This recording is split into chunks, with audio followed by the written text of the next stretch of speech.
Sa Tuguegarao City, wala na sa critical level ang Cagayan River. Bumaba na ito sa 11.4 meters kaninang alas 4 ng hapon.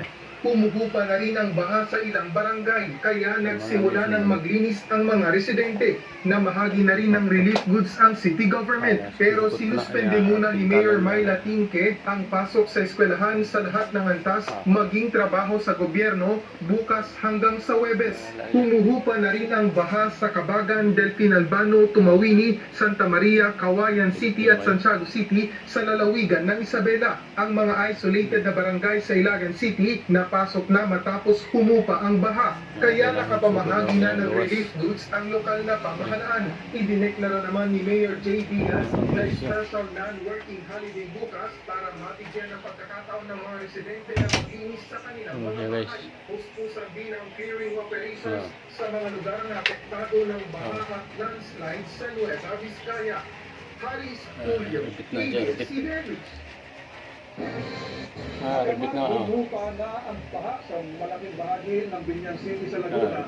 Ilang lugar pa rin ang lubog sa kapayuang na tubig. Samantala sa sa 16 na barangay sa Noveleta, Cavite, ang sasailalim sa clearing operations nagtatagal ng isang linggo. Tulak na. Tulak na. Slide na. Makakapal na putik ang iniwan ng bagyong Paeng sa Paterno Street, Barangay de la Paz, City, Laguna. Kaya naman todo linis na ang mga residente dahil maging ang kanilang mga bahay ay hindi nakaligtas sa tubig baha. Pagpatay mo yung tao eh. Sobrang nang tapaw. Sabla ng dami.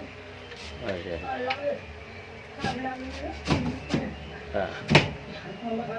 Salpok na siya.